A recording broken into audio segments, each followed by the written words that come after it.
Welcome. I'm Dr. Liz, an entrepreneur, speaker, podcaster, mom, and wife. This podcast is about hypnosis, but also about all kinds of ways to help you live your fullest life, to heal, transform, to play the long game and go after the joy. You can see more about me at drlizhypnosis.com. Hop over there to get a free hypnosis file to decrease fear and anxiety, or one to increase emotional stability. They're there just for you. I hope you enjoy the podcast as much as I do. Peace.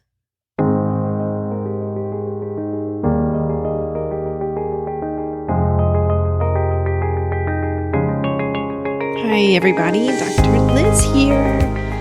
I am not very regulated today, but I'm going to go ahead and try to record this episode so that, one, it goes out on time, and two, so that you really hear what that's like.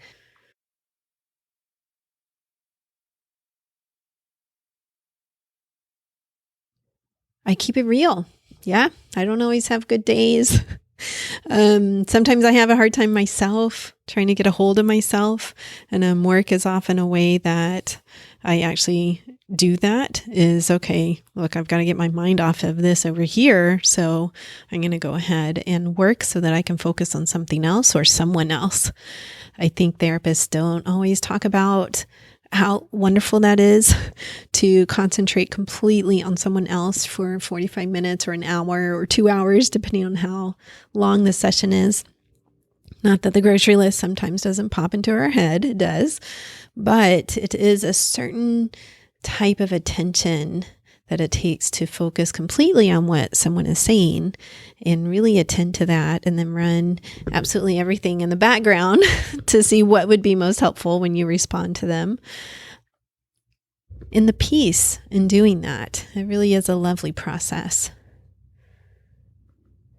Even right now, it's been about 2 minutes and I'm already feeling calmer, because I'm focusing on something else other than the crisis that's going on. It's not really a crisis. It's just like I have this GC that's not doing his job, and I gave him notice of cancellation of the contract and blah, blah, blah. Talked to the engineer at the city today, who basically said, this guy is incompetent, like completely incompetent. He said, you can't call him unqualified because he holds a license. So he obviously passed the test at some point and is qualified, but he is incompetent. So I was like, okay, I wish I had talked to you about 4 months ago, the first time the plans got rejected.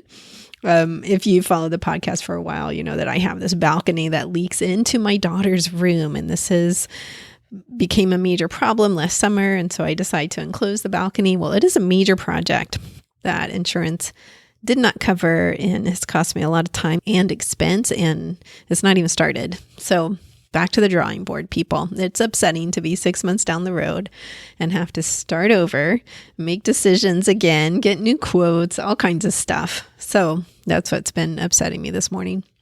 The engineer at the city was so kind and helpful and nice, and I really appreciated that. I was so grateful for him, really. Okay, let's talk about emotional collapse here versus a panic attack. What I will sometimes hear as a therapist is that someone had a panic attack for 4 hours or a whole day. I saw this on a show one time. Which one was it? Love is Blind? Probably the dating reality show that I love to bust on. One of the women was having an emotional collapse, or what they called it was a panic attack. They said she's been having a panic attack for hours, and she was stuck in the hotel room or closet of the hotel room, something like that. This has been a while ago. And I thought, oh, because they don't know what an emotional collapse is. That's really what happened, is she had an emotional collapse, which feels like an extended panic attack. So you get all these same symptoms. You get the body flush that goes on, a whole physical reaction, like a whoosh over your body. Initially, it does feel like a panic attack. You get the racing heart, and maybe the sweating, the derealization where you feel like you're outside of your body, that type of thing. But a panic attack ends in about 10 to 20 minutes, sometimes 30 minutes max.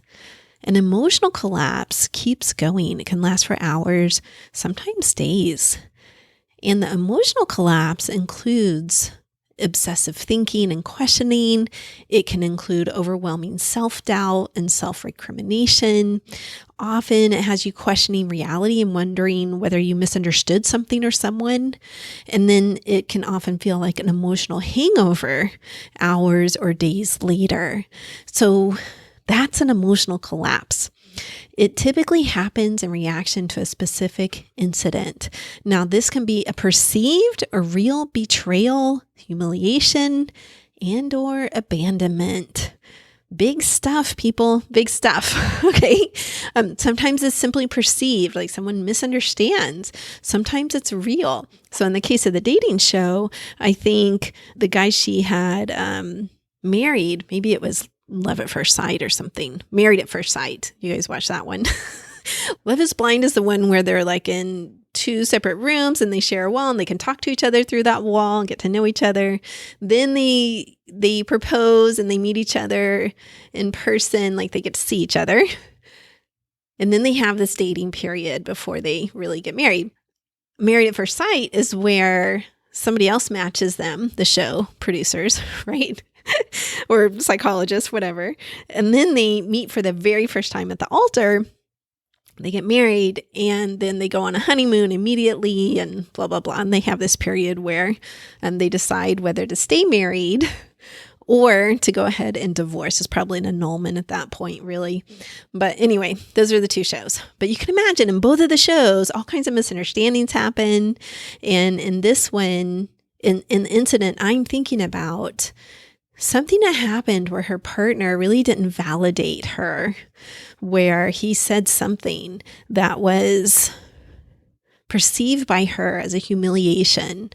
Like he didn't truly like her face or body or something like that. So it set off this emotional collapse in her, which made her question everything. Everything meaning the entire relationship, his whole honesty profile, who he was, all of this. Now, if this is starting to sound like a borderline personality disorder, you're not wrong in that. An emotional collapse is very common in BPD. You guys know that I often say you can be in recovery from BPD as well, that I think it's very treatable to the point where someone doesn't meet criteria anymore. And we're going to talk about how to regulate an emotional collapse today. Okay, I'm not going to leave you hanging here. She was questioning everything. That is often what happens with an emotional collapse, where all of a sudden you're questioning maybe the whole friendship that you have with someone or the whole interaction, where you're going over what they said, what you said, all of this, and then starting to question whether you remembered it correctly. So all of this happens very, very quickly. Like, boom, the whoosh goes over your body and you feel like you're having a panic attack and you start questioning everything. Now, what's going on here? Really, an emotional collapse is due to an internal sensitivity caused by being insulted and invalidated as a child, adolescent, or adult by a self-absorbed parent or a narcissistic parent. Now, that happens all the time if you have an NPD parent. They pretty regularly invalidate their children, whatever age they are, or often outright insult them. I remember going home when I was pregnant with my first daughter. I had gained a lot of weight. And when I stepped off the airplane, the first thing my mother said to me was like, "Oh my God, how much weight have you gained?" Like that. Okay. She was insulting me. She did not say, "I'm so happy you're pregnant. I knew you didn't even think you could get pregnant." She didn't say, "I'm so happy to have a grandchild," and nothing. That is just one example of the type of insults that NPD parents give. But back to the injury. The injury by the other person in adulthood triggers a momentary regression back to the feeling they had in childhood. So it's these old memories or sensations make the current situation feel much bigger than it truly is. So you're triggered. It's triggering something old in you. This feeling where you thought you knew what reality is, but all of a sudden that's turned upside down. Back to the show example, the woman thought that This person was attracted to her and wanted to be with her and had this initial woo. And then something he said invalidated all of that and made her question, is he even attracted to me at all? And maybe he said something like, oh, I like your hair up instead of down, or something smaller, something small like that. Maybe that's not so small. I don't know. But it wasn't anything like, I'm not attracted to you. It was just all these thoughts started going in her head where the reality sort of got turned upside down because it was triggered by something from childhood. Now, the instinct of the person having the collapse is to reach out for external validation, ask someone else to make them feel better, sometimes obsessively so. So this may be the person who emotionally injured them. It may be a partner, a friend, a therapist. It can sometimes be a stranger that they meet. So if you've ever run into someone that all of a sudden launches into this detail about an incident sort of inappropriately, then it may be someone who's having an emotional collapse and inappropriately doing that, not really knowing whether the person they're talking to is truly trustworthy. Now, if this happens frequently, then the person that you reach out to can often feel burned out by the emotional collapses. So this may be the friend who's always in crisis, always calling you. You always have to talk them down. And I will say that this was me for many years. I was the friend having the crisis. Okay? Although I have really good friends and I keep them for a very long time. So I have worked hard to create balance there. But I would say that when I was less regulated and would have had a diagnosis of BPD, that this happened quite often, where I'd have to call a friend and they'd have to talk me off the ledge. There's one night where I felt really suicidal. I was never going to do it because I had children by that point, but I went over to a friend's house so that she could just babysit me, be there with me, because it helped me feel more regulated because she was more regulated. You've heard them talk about mirror neurons in the brain and how we mirror the person across from us. What often is not communicated is that the person with the healthier level of emotional development and regulation and growth can regulate the person who's less.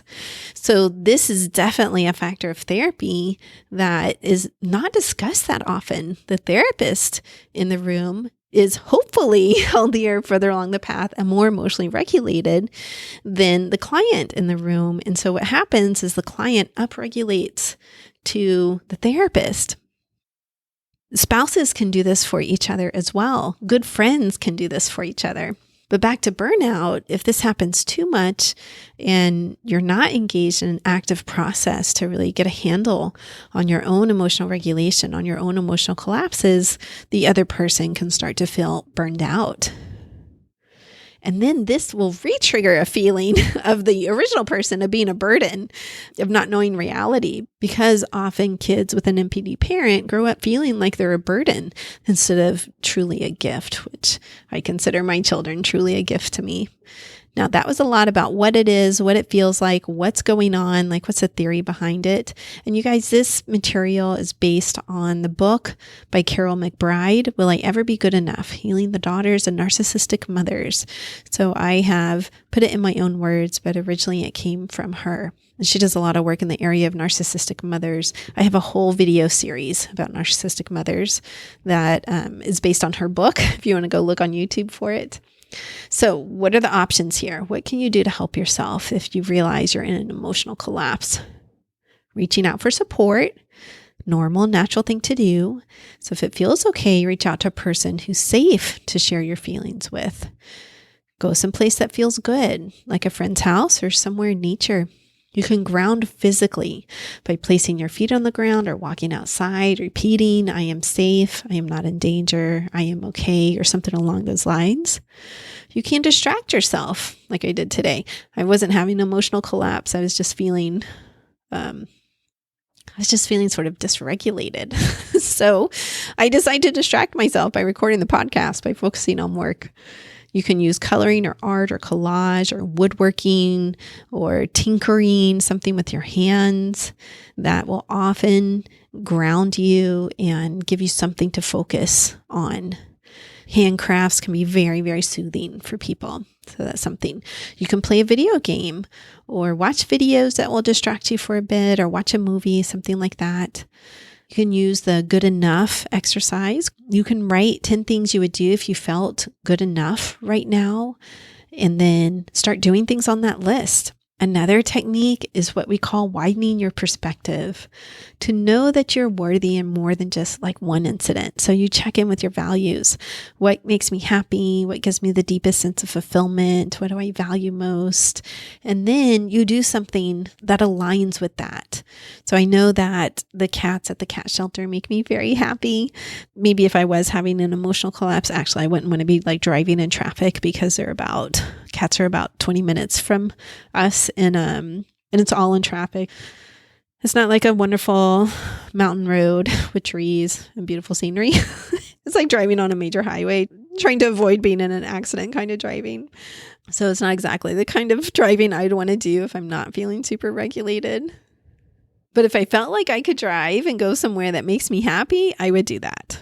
I actually considered going to the beach this morning, because the beach often helps me feel calm and happy. But I actually did have some work to get done this morning. So I was like, I will go home and work. I think that feels a little more manageable to me, because I didn't want the rest of the day to feel unmanageable. And if I don't get my work done in the beginning of the day, sometimes that feeling will start to creep in the afternoon. I don't like that feeling. I'd rather not have it. I'd rather feel like everything is manageable with my many, many lists. From a spiritual viewpoint, I know not everything is manageable, that things happen for a reason. You can turn to spirituality. So that's something that is often helpful. I was talking to my daughter yesterday, the one in college. She said, "Mom, do you remember that email you sent me where you were giving me tips on dealing with a roommate I didn't like?" It was the first time she had been to college and had roommates and all that stuff. And I said, "Yeah, I do have a vague memory of that, but I don't remember the tips at all." And she said, "Oh, I can pull it up," because of course you can, search email very easily. So she pulls it up and she starts reading it. And one of the tips was to do some of the Abraham Hicks processes. Abraham Hicks is a spiritual, let's say, collective. If you listen to them, you know what that means. If you don't, you'll have to look it up. Sorry, don't have time to go into it now. But they published a book that gives all these processes for basically making yourself feel better or aligning with what you want. And it has like 20 plus processes. So I had written a couple in that email to her, because I know she didn't have the book in Italy, but I had written a couple in the email to her that she could use. So if you feel like in a loss, you're really not sure what to do to calm yourself down, you can use any of the things I just said, but you can also use something a little more structured, like doing one of the processes. Let me see if I can find one here for you guys. Let me search up my Dropbox. Abraham Hicks. The book is Ask and It Is Given. So here's an example of one. Process number 12. Wouldn't it be nice if? That's the title of the process. And they tell you when to use the process. So on this one is when you find yourself leaning towards the negative, therefore offering resistance, and you want to turn it around to something more positive. When you're already feeling good and you want to focus more specifically on certain areas of your life to make them even better, or when you want to gently guide a negative or potentially negative conversation to a more positive place for your benefit, or to gently guide someone else. It sounds perfect what we're talking about. If someone's going through an emotional collapse and wants to get a hold of themselves, feel more regulated, then they might want to do this process. Now, they go on to say when the process is of most value to you. So for this one, it's when your emotional set point is ranging somewhere between 4, positive expectation / belief, and 16, discouragement. I'm right at 16, you guys. Discouragement, considering what I found out today. And then it says, when you say, I want this thing to happen that hasn't happened yet, you're not only activating the vibration of your desire, but you're also activating a vibration of the absence of your desire. So nothing changes for you. But when you say, wouldn't it be nice if this desire would come to me? You achieve a different sort of expectation that's much less resistant in nature. This is spiritual work, you guys. If you don't like this stuff, you can stop the podcast now or maybe fast forward to see if I say something else interesting, something like that. But this process is so easy that you start saying, wouldn't it be nice if blah, blah, blah. Wouldn't it be nice if the guy I just married, who I've never met before and now I'm on honeymoon with, thought I was the most beautiful woman in the world? Wouldn't it be nice if I get a full refund from my general contractor? Wouldn't it be nice if the balcony gets fixed within the next 2 months? I want to be realistic here. Okay, maybe I'd say 3 months. Let's say 2 months. I'm going for it in the next 2 months. Wouldn't it be nice if I felt better? And they give you a whole list of wouldn't it be nice in the book. You don't even really have to think about it. Some of them are more general. Wouldn't it be nice if my physical body came into alignment with my dream? Wouldn't it be nice if I discovered this to be much easier than it's ever been before? These are awesome, right? Wouldn't it be nice if I could feel ease about my body? I would add myself, wouldn't it be nice if I could feel ease in my body, emotionally, physically? That's a good one. So you can use theirs, you can write your own, but it's very grounding to be able to just look at something and say, okay, I'm going to do that. Yeah. Okay. Turns out I am going to say a few more interesting things because we have talked all about emotional collapse and what to do about it. We have not talked about panic attacks and what to do about panic attacks. I'm sure there's some people listening saying, what the F? What about panic attacks? Now, both of these can be more complex things to work through. So I will tell you the best tip that I have for panic attacks as an anxiety specialist. Now, there are all kinds of techniques that can work for panic attacks and take them away pretty quickly, actually. But I don't know which technique will always work for which person because we're such individuals, truly. So I have like 50 processes or something that I can try with someone to see which one fits. But one that I commonly use is a script. We start writing a script about the panic attack. And when one happens, you pull out that script. Obviously, if you're driving, okay? Although I've made recordings for people before to use while they're driving if a panic attack starts to hit, or they record themselves to listen to while they're driving. So that's very easy to do these days, make a self-recording. But what we do is we pay attention to the self-talk that's going on and the statements you're making to yourself, and then we turn those on its head, and then we turn those on their head. So we talk back to the anxiety. If you want a good book that gives you more concrete stuff and lots of things to do, try Don't Panic by Reid Wilson. So I know I talked about a book for emotional collapse, and here's one for panic attacks. Don't Panic by Reid Wilson, R-E-I-D Wilson. Okay, so we start talking back to the anxiety, to the panic attack. We say stuff like, you are not going to get the best of me. I am going to live my life in a way that feels better and better. I may have a panic attack here and there, but it's no longer going to control my life. These thoughts are going to come, they can come, and they're not going to cause me anxiety anymore. So that's why I'm going to have this panic attack and go about the rest of my day not worrying about it. If it comes, it comes. If it goes, it goes. Because often with panic attacks, people start to get anxious about the panic attacks. Like, what if I have another one? What if it happens again? What if it happens at work? These types of things. It's like, well, it may or may not. But I'm not going to let that control my life. And then you put in what your own thoughts are. You walk yourself through an if-then. So that's just a brief example of how we began to talk back to anxiety. And of course, when someone's having a panic attack, those thoughts are very individual. So you might try writing them out next time you have them, and then try writing back to the anxiety to see what comes up for you. And saying, okay, I'm going to conquer this. This is no longer going to control my life. I'm going to feel empowered in my life. I'm not going to let anxiety take it over. And then you begin to do small acts of courage and then a little bit bigger acts of courage. And you do that as a gradual process so that it doesn't feel too overwhelming. And at the same time, you begin to decrease your own anxiety. Because how anxiety works is the more you feed it, the more you get. So you've got to like starve it off. Okay. Seriously, you start starving off the anxiety. It sometimes makes me anxious to record the podcast, to tell you the stuff that I say. I sometimes think, what if I get something wrong and I say it on the podcast and it's there forever? I mean, I can't take them down if something really is incorrect. And actually, now that I think about it, I have done that. I recorded a podcast early on about weight loss that later I didn't feel like was valid or accurate. So I removed it. I said, all right, it's no longer out there. At the time, I felt like it was the best that I had to give around that. And now I have a little bit different opinion. So anyway, you just saw me talk myself out of that anxiety, right? That's it. That's a good example for you. All right, people, I'm starting to ramble here, so I am going to wrap up. I hope this was helpful for you in terms of understanding the difference between emotional collapse and a panic attack. And I hope the tips were helpful as well. If you want a hypnosis file instead of tips, you can head over to my website, join the newsletter, and get 2 that you can download immediately and listen to immediately. One is for emotional regulation, a sense of stability, and the other one is to decrease fear and anxiety. Those are both good ones.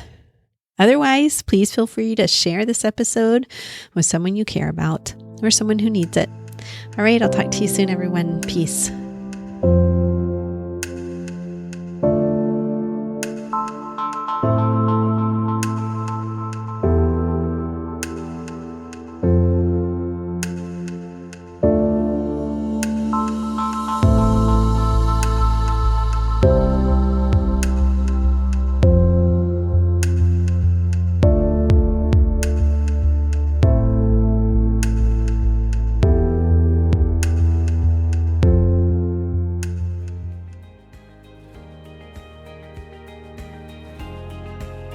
I hope you truly enjoyed today's episode. Remember that you can get free hypnosis downloads over at my website, drlizhypnosis.com, DRLIZ hypnosis.com. I work all over the world doing hypnosis. So if you're interested in working with me, please schedule a free consultation over at my website, and we'll see what your goals are and if I can be of service to you in helping you reach them. Finally, if you liked today's episode, please subscribe to the podcast or tell a friend. That way, more and more people learn about the power of hypnosis. All right, everyone, have a wonderful week. Peace. This podcast is not mental health treatment, nor should it replace mental health treatment. If you need therapy or hypnotherapy, please seek treatment from a trained professional.